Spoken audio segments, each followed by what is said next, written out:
hello, hello, welcome to Virginia, bitch. Hello, hello, welcome to Virginia. It was that time again. We are back. Episode 2. I think it's 36 because you said 35 last week. 36. Yeah. All right. Welcome to Virginia. Welcome to Virginia podcast. Your boy Jim Cat. It's your man Todd. And first and foremost, I want y'all to see my shirt. It's a picture of me on it, and it says, "I set the trends." Oh yeah. I thought that was Mickey Mouse. Hell no, it's an angry cat. What's crazy is nope, I'm not going to. No, I'll tell it. It's this jacket I wanted, right? Mm-hmm. And it had this cat on the back of it. Okay.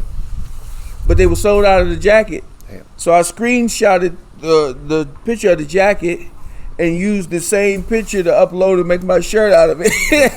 You did not get sued for that either. Nah, man. So You're gonna get a cease and desist letter now. yeah, well, I ain't make but one of them, so it's all good. But how you guys doing today? Shit. I threw my vape away because it was dead. Well, that ain't good. No, I'm kind of still waking up, still getting there. Man, I've been up since 7 o'clock this morning, feeling amazing, feeling beautiful on another great Sunday afternoon. I keep waking up at 2, 3 in the morning every day. I don't know why. I did last night because I went to bed at like 9. Yeah. And that's because I was up super early. I went to bed at like 9. I woke up like 1 o'clock in the morning, was just up doing research on YouTube and stuff like that. What are you researching? I've been researching. Well, I was researching the autotune stuff. Okay.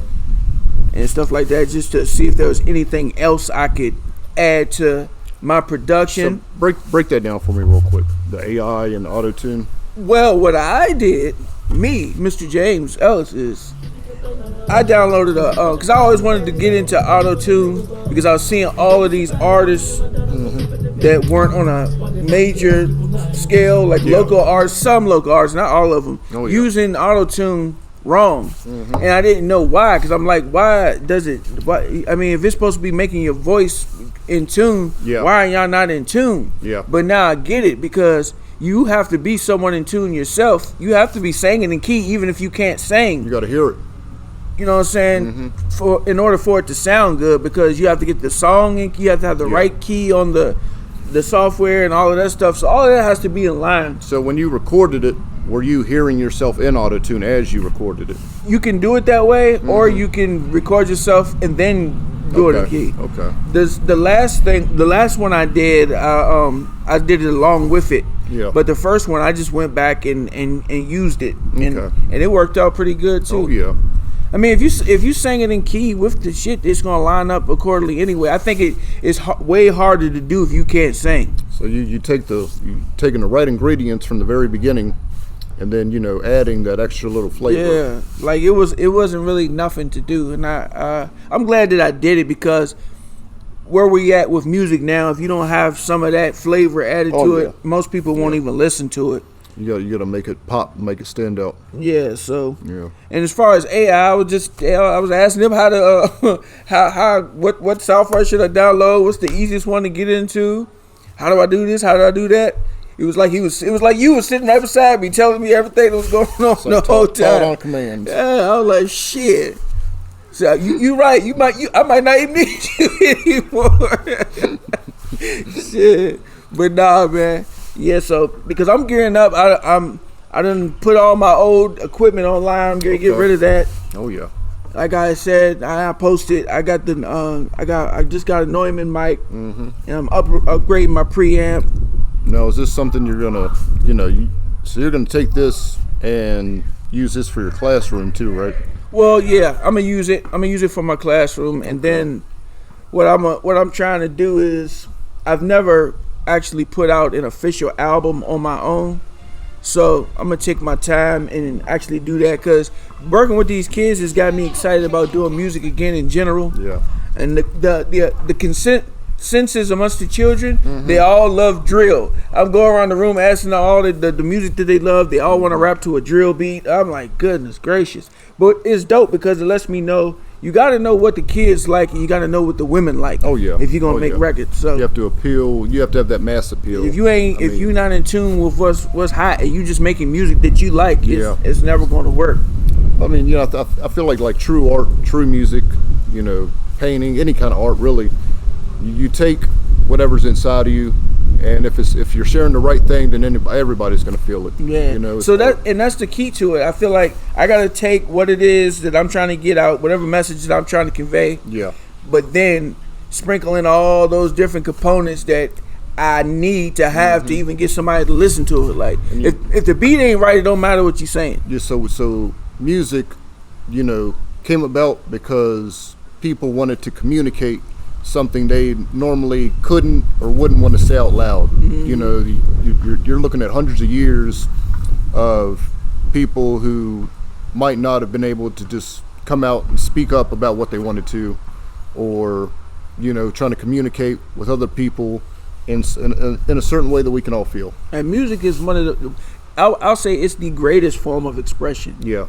Because you got people that'll be in a room full of people and won't say one word, but he'll go home, get on that microphone, and he'll say everything that he was thinking, and it'll be the most beautiful thing. He'll be thinking, damn, why did this dude don't talk? He's so quiet. Yeah. Blah, blah, blah, blah. But then he'll go home and write a book on that microphone. So Like a friend of mine showed me Scarface, his Tiny Desk concert. Did you see that? yeah, I saw. I didn't see the whole thing, but I saw some of it. Yeah, I mean, just like hearing this man talk about all the music he's made. You know, he's been doing music for what, 30 years or so, and just hearing his passion, it's you know, it's inspirational. Yeah, Scarface is one of my favorites. He just had open heart surgery. You see that? Uh-oh.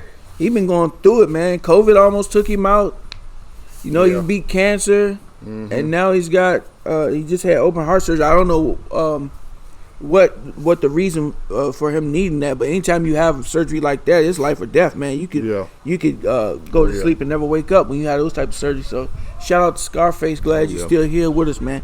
That's he's in my top 5, one of my favorite rappers of all time. So definitely much love and shout out to him. But yeah, I'm gonna try to put out an album, but I'm not gonna rush. I'm just taking my time with it, and it'll probably just be like maybe 7 songs or something like that. I feel like the thing nowadays to do is to keep it under like 10 or 12. Yeah, and most people drop singles. Most people don't put out albums, so I'll probably put out singles, and then we'll see what happens. I don't know. I'm just experimenting, but I'm excited about just doing music again. So, but you know, I love seeing that energy though, because you know, man, you've been. So I was in a spot where I didn't the last thing I wanted to do was make some music. In the music that sometimes I was making spurts. Yeah, I wasn't serious about it. I wasn't really putting anything into it. Sometimes I would just want to hear a certain thing, so I would just make a little quick version of something that I would want to ride to. And I would throw it out and let people hear, but it wasn't nothing I was really serious about. So what changed? Like I said, man, I don't know. It was a combination of hearing. I don't know. It's a combination of seeing things and then doing this stuff with these kids. Oh yeah. It just kind of sparked something in me. Like, man, you really should give this another go. I mean, you know, it's. I feel like it's part of being a leader. Yeah. I mean, you know, we want to see the next generation after that continue. Now I'm gonna teach something that I ain't really preaching as much as I used to. So I feel like, man, let me jump back into it. You know, I wrote a rhyme because I had to perform a rhyme for the class on the first day. Man, I wrote 12 bars, right? Yeah. Man, it took me like 2 weeks to remember them 12 bars. Like, I'm old and see now. I can't remember nothing. I never was good at it anyway, remembering stuff. But I couldn't remember them bars for nothing. But I finally got them. I was like, goodness gracious. I said, this is 12 bars. I could barely remember. It's funny how that works because, you know, some people can just walk into the room. Some people, as soon as they write it, they know it. Exactly. And some people don't even have to write. They just just like that. Now, if I was one of those people who, as soon as I wrote it, I remembered it, or I could write it in my head, skies would have been the limit. But I was never that way. Never that way. So shout out to them too. You know, even the podcast. You know, we do our research and we try to figure everything out that we can. Yeah. And you know, I mean, like I was telling him earlier, some people sit down, write entire scripts, and plot out every single, you know, second of their podcast or videos or whatnot. But I mean, everything's different. We all feel something different. I'm gonna say I like to take notes and then just let it flow. You know what I'm saying? Yep. But in other news, I'm gonna jump into something. I don't know if you're familiar with it or not, because you know I be in the No Jumper universe. Oh yeah. Adam 22, people like that. Yeah. They fell off at one point and lost all of the people on the podcast. Damn. They jumped ship and went and started a whole other thing called Figmunity World. He revamped and got some more people over there. Now the same thing is happening again. And this is Adam. 22, Yeah, right? Adam 22 from No Jumper. One of his star players, Sharp. So give me some background on Adam, real quick. Like where did he come from? Adam 22, he started out doing BMX. He started out doing podcasts with and interviewing his BMX buddies and stuff like that. He was real big into BMX. Oh yeah. And then he stumbled upon interviewing like up and coming rappers. Yeah. They wasn't on or nothing, just trying to get on in the early stages. He was the first one to interview Triple X Tentacion. Yeah. That was like one of his biggest interviews that went on to do millions of views. Okay. And so it started from there. Yeah. And slowly but surely it started taking off, and it turned into No Jumper, and everybody wants to be a part of the No Jumper universe. Yeah. As well as him doing his own little, he does the corn stuff on the side too. He's got a podcast where he sits down with women who do corn. I'm leaving the P out of that. I And thought you meant food. I was like, I'm gonna have to watch that one. they sit down and talk to the beautiful women, and then after that, they partake in grown-up activities. It's the wildest thing ever. Damn. It's called Plug Talk. So it's for him and his wife. They sit down and interview the girl, and then him and his wife sleep with the girl afterwards. It's hilarious. That's And the one thing that went viral not too long ago is because he let his wife sleep with a big long black guy, and the whole internet was clowning him, calling him a cuck and all that shit. she left him too, didn't she? They was like, so when she came home from work, was it a regular day? Did you kiss her good evening? Like, oh man. You know, I can't, She said she was sore for like 3 days. I was like, that's hilarious. Did you imagine your wife? doing, something like that in private, no judgment or whatever, but He sold that joint for $19.99 on OnlyFans. That joint was hilarious. He probably made a killing off that shit too. You could imagine. They made millions off of it. Mm-hmm. Yeah, man. Shout out to No Jumper, man. Hope y'all get it together too. Start a Gym Cat OnlyFans. Yeah, I don't know what we gonna be doing on there. I ain't gonna be editing that shit. Yo, man, what's up with your boy Diddy? I see that he's still, not only is he already in deep doo-doo, but he just went to court again, and he don't go to court. He don't go back to court for another 7 months. Yeah. So he in that joint chilling. Okay, so what was this last court hearing about? That was a preliminary? Yeah, that was just to see when he was gonna go back to court, I guess, and all that stuff. That's kind of messed up. They make you go to court to see when you're gonna go back to court. Yeah, he's trying to get another bail hearing, but I don't really think it matters. They're not gonna let him out. Yeah. And it's 120 cases that they're trying, and a lot of people are talking about how he's probably gonna go broke. I don't know how he's gonna go broke, but I could imagine he's gonna lose a lot of money trying to fight all of these cases. Well, I guess it depends. Who's trying him? Is it the district attorney of New York? This is federal stuff, so I don't. Okay. So I don't. It might be the United States. Yeah, like this is federal stuff. So I don't know how it's gonna play out. But you can imagine every single one of those 120 people, how many charges? Yeah, and see, they're still adding on charges as we speak. Like the charges haven't stopped coming. I just watched a podcast called The Soft White Underbelly. Yeah. Where this worker talks about being at his party, and she was talking about it carefully and casually. She wasn't talking about it like somebody who wanted anything. Yeah. She wasn't talking about it like a victim. But she's what she said explained everything that goes on there. She was like, I was at the party, kept wanting me to drink. Yeah. I was selected to come in the house. They wanted me to I had to put on a certain pair of shoes to come in the house. Mm-hmm. Then they wanted me to come in there, and said she finally went in the house and everything under the sun was going there. Always starts with the feet. Yeah, he said there was Georgie Porgies going on, and there was a bunch of famous people around. She said she wouldn't give up no names or anything like that, but she said there was definitely everything that's been in the media going on at that party. But I mean, you know, the basis of it all is, was all this consensual or was it forced? That's that's what it's going to come down to. But see, the way the law works is, if you throwing a party and you got people walking around with trays of your favorite drug and all that, that's already illegal. Oh hell yeah, yeah. And once you give people these drugs and stuff, they're no longer able to consent. They're not even, you know what I'm saying? I mean, this is it's you got to look at hundreds of years of case law here. I mean, I'm not going to dive super deep into that. That's another episode, I think. But it comes down to, I mean, was it coercion? Were people being forced? I mean, you know, if you're doing drugs, you already know you should know what the effect is. But that's where the lines get blurred, because think about it. If especially right now, even if you went there and you got drunk or high or whatever, and y'all had consensual stuff going on. Seeing what's going on, you could just easily now say it wasn't consensual because you were under the influence and all of that thing, and now you remember that what happened all of a sudden, and you know what I'm saying? Like, it can just get crazy. So who knows who's telling the truth and who isn't?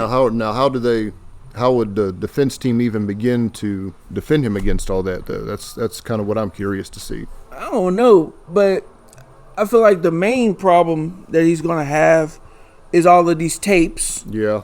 That's one. Evidence, yeah. Then you're going to have all of these people who worked for him. They're going to turn on him, and they're going to testify against him. Yeah. Then you have all of the celebrities that are paying off people before they even get the chance to go file anything. Yeah. They paying them off to make sure that their names don't even get brought up or mentioned. So the people that he might have tried to bring down with him might not work because they won't. It will just be his word against theirs. If there's no actual victims that are gonna, that, you know what I'm saying, they're gonna corroborate his story. That's the part that's kind of getting to me right now. You have these, you know, celebrities,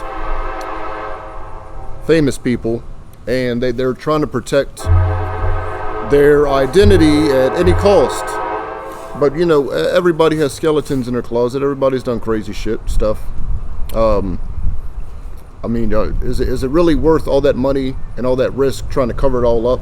I just think it's so weird that if I'm on Instagram right now, and a girl comes on while I'm on there, and she's in another state, say she's in Alabama, Colorado, anywhere, and I'd be like, yo, you fly, you know what I'm saying, I'm trying to fly you out, and I fly her out, pay for a room, do whatever in that room, I pay for her to go back. That's sex trafficking. So what if a girl did that for me? Have I been sex trafficked? Yeah, but they wouldn't care.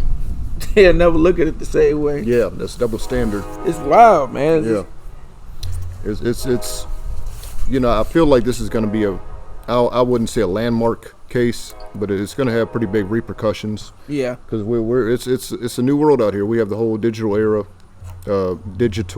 computers, and we can communicate with anybody around the world instantly.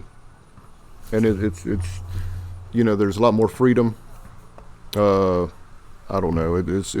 I'm very interested to see how this all turns out. I just think that Diddy's going to jail forever. I'm sorry, Diddy. You're never getting out of there, man. It's over for you, buddy. You're going to have to protect your little butt. You're just going to have to protect your little butt. You're never getting out of there ever again, man. It's over for you, Holmes. I don't think he's really worried about protecting that. I have to take this. Oh, yeah, I got it.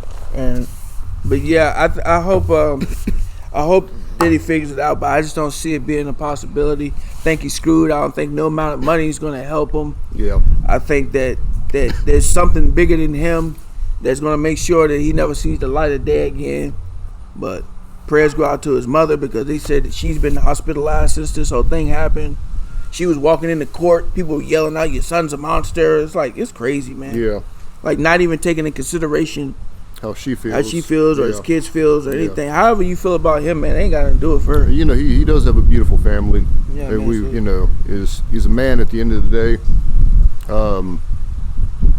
And And like I said last time, innocent until proven guilty. Yeah. We have a court of law for a reason. Well, shout out to Diddy, shout out to his family. But yo, anything else you want to talk about today before we get up out of here? This phone call just screwed up my train of thought. I think I'm all right.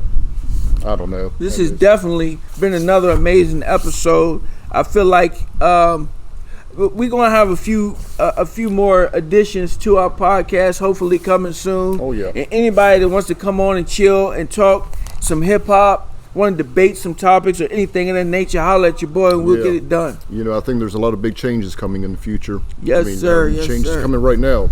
Definitely. And it is, you know, we got to keep up with it all.